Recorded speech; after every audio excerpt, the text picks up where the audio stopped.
잠깐만요. 지금 이 영상 넘기려고 하셨죠? 딱 15초만요. 15초 후에도 이게 내 얘기 아니다 싶으면 그때 끄셔도 됩니다. 지금 여러분 통장에서 매달 자동으로 빠져나가는 돈 중에 금액은 알지만 정확히 뭘 받는 건지 설명 못하는 항목이 있으세요? 보험이요.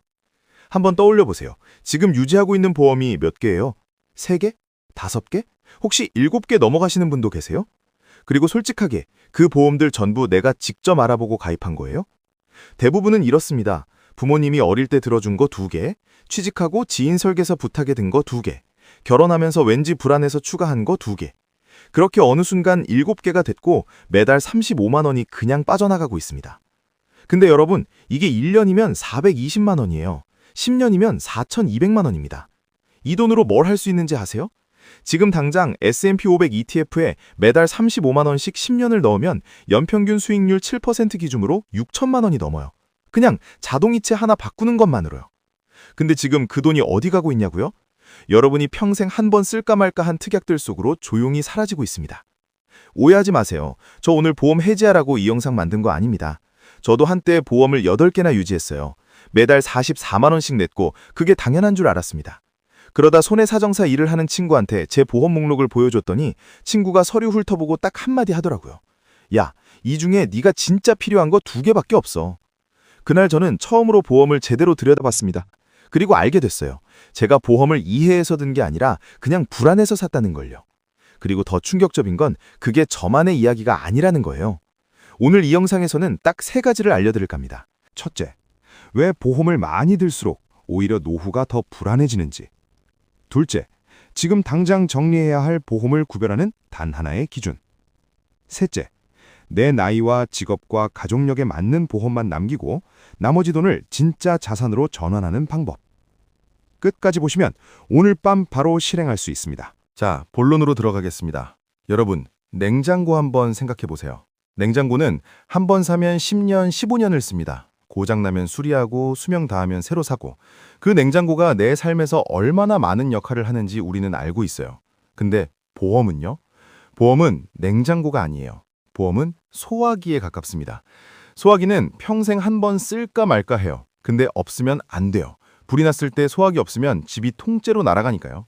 문제는 지금 우리 대부분이 소화기를 집안 곳곳에 20개씩 배치해놓고 매달 그 유지비를 내고 있다는 거예요. 주방에 하나, 거실에 하나, 침실에 하나, 화장실에도 하나. 불이 나면 어차피 하나만 쓸 수 있는데 말이죠. 이게 지금 대한민국 직장인의 평균적인 보험 구조입니다. 그럼 왜 이렇게 됐을까요? 여기서 첫 번째 핵심 얘기를 해야 해요. 보험사는 여러분의 건강을 걱정하는 회사가 아닙니다. 보험사는 리스크를 계산하는 회사예요.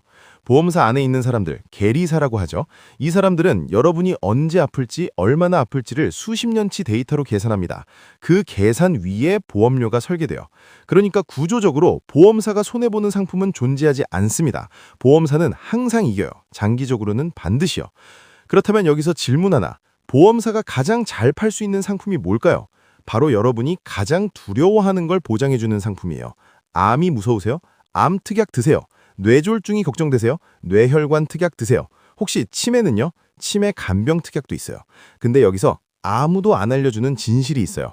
여러분이 그 질병에 걸릴 통계적 확률을 기준으로 보험료를 설계하는 게 아니라 여러분이 그 질병을 얼마나 무서워하는지를 기준으로 상품이 팔립니다. 무서움과 확률은 달라요. 예를 들어 볼게요. 희귀난치성 질환, 굉장히 무섭죠? 근데 실제로 발병 확률이 얼마인지 아세요? 인구 10만 명당 수명 수준인 질환들이 대부분이에요. 반면에 허리디스크, 무릎 연골 손상, 고혈압, 이건 40대 이상 직장인의 절반 가까이가 겪는 문제예요. 근데 이쪽 보장은 특약이 얇거나 아예 없는 경우가 많아요. 왜냐면 이건 무섭지 않으니까요. 흔해서요. 결국 우리는 확률이 아니라 공포를 사고 있는 겁니다. 자, 이제 두 번째 얘기예요. 이게 오늘 본론에서 제일 중요한 부분입니다. 20년 뒤에 보험금 1억을 받는다고 해봐요. 근데 잠깐, 그 1억, 지금의 1억이랑 같은 돈일까요? 여기서 저는 여러분한테 질문을 하나 드릴게요. 2004년에, 그러니까 지금으로부터 20년 전에 서울 마포구 아파트 전용 84제곱미터 매매가가 얼마였는지 아세요? 2억 초반이었어요. 지금은요, 같은 아파트가 10억을 넘어요. 반대로 생각해보면 지금 1억이라는 돈의 구매력이 20년 뒤엔 얼마짜리가 될까요? 연평균 물가 상승률을 3%로만 잡아도 20년 뒤 1억의 실질 구매력은 지금 돈으로 5,500만 원 수준이에요. 그런데 여기서 끝이 아니에요. 진짜 문제는 지금부터입니다. 여러분이 그 보험금 1억을 받으려면 조건이 있어요. 그 특정 질병에 그 특정 기준에 맞게 걸려야 해요. 보험 약관에는 이런 조항이 있어요. 암도 종류에 따라 보장이 달라요. 심근경색도 특정 수치 이상이어야 인정돼요. 여러분이 막연하게 이거 있으면 다 되겠지라고 생각했던 그 보험, 실제 청구 과정에서 처음으로 조건을 확인하는 분들이 굉장히 많습니다. 그러니까 정리하면 이렇습니다. 보험금의 실질 가치는 시간이 갈수록 줄어들고 그 보험금을 받는 조건은 생각보다 까다롭고 그 조건에 해당할 확률은 생각보다 낮습니다. 이 세 가지가 동시에 작동하는 게 지금 여러분이 매달 돈을 내고 있는 보험의 실제 구조예요. 근데 여기서 이런 생각 드시는 분 있을 거예요. 그럼 어쩌라고? 아예 보험을 없애라는 거야? 아니요. 절대 아닙니다. 소화기는 필요해요. 불이 났을 때 혼자 감당할 수 없는 손실을 막아주는 게 보험의 본질이니까요. 문제는 소화기가 20개라는 거예요. 지금부터는 그럼 몇 개가 맞는지 어떤 기준으로 골라야 하는지 말씀드릴게요.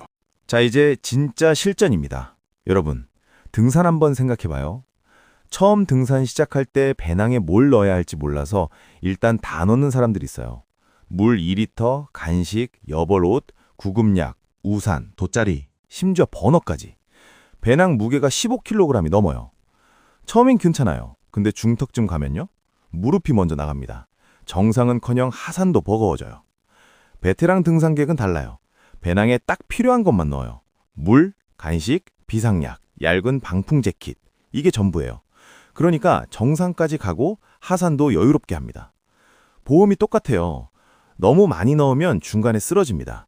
노후 자금 다 태워버리고 정작 필요할 때 꺼낼 돈이 없어요. 그럼 뭘 빼야 할까요?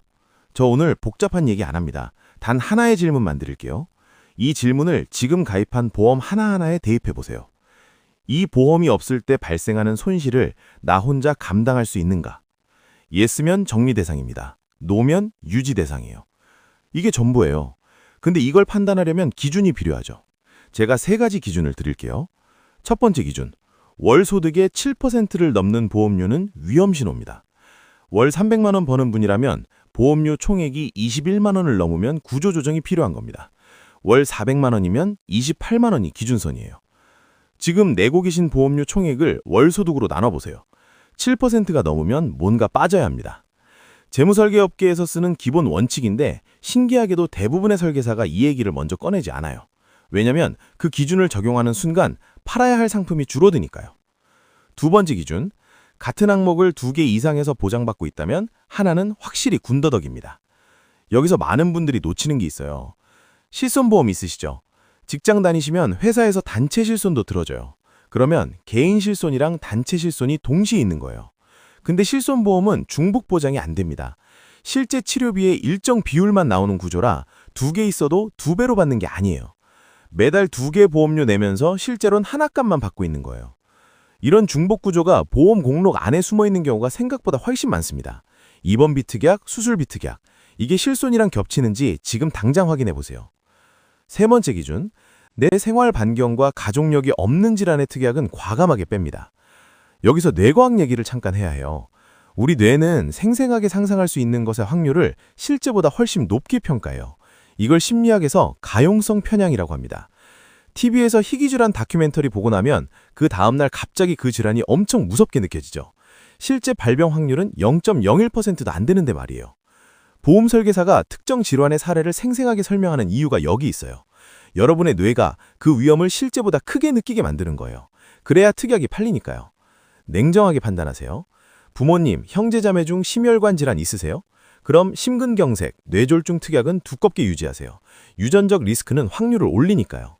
반면에 가족력도 없고 비흡연자고 정기적으로 건강검진 받는 30대라면요.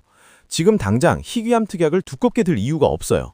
그 보험료로 건강검진을 더 자주 받는 게 실질적으로 훨씬 이득입니다.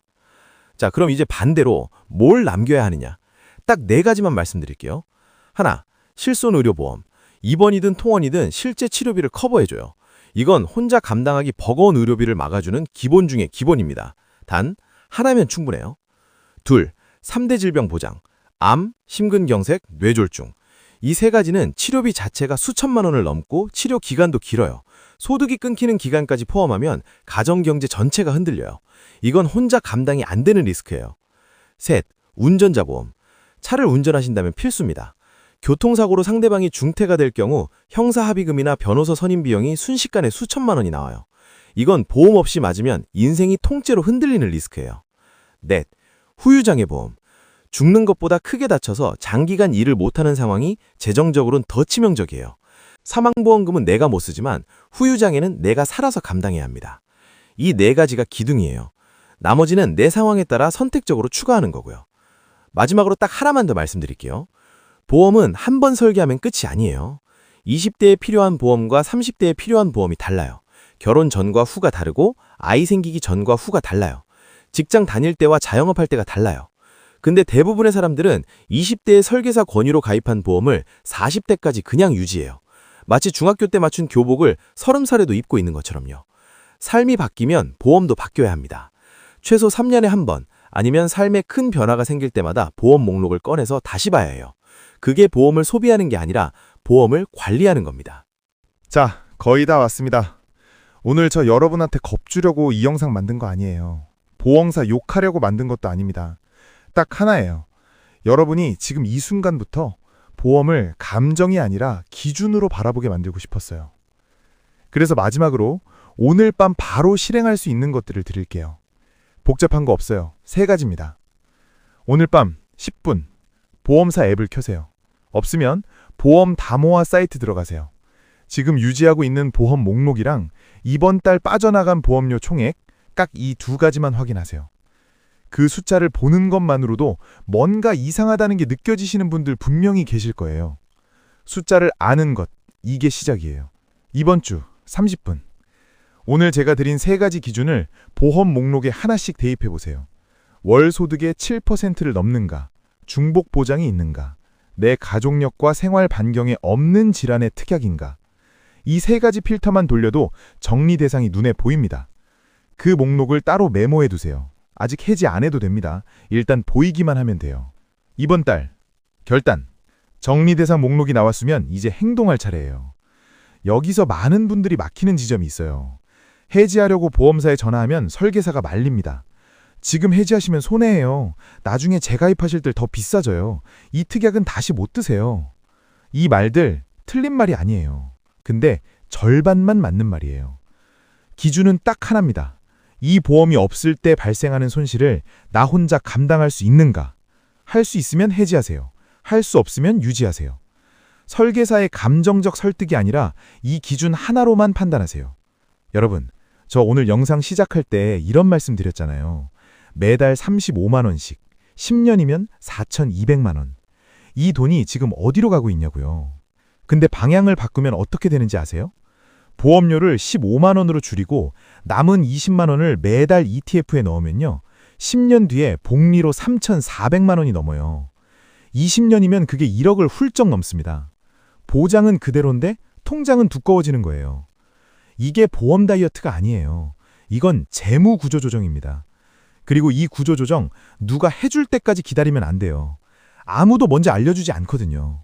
설계사는 현상 유지가 이득이고 보험사는 해지가 손해니까요. 결국 이걸 바꿀 수 있는 사람은 여러분 자신밖에 없어요.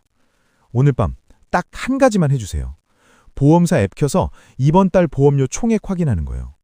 그 숫자 보고 아무렇지 않으시면 지금 여러분 보험 구조는 괜찮은 거예요. 진짜로요.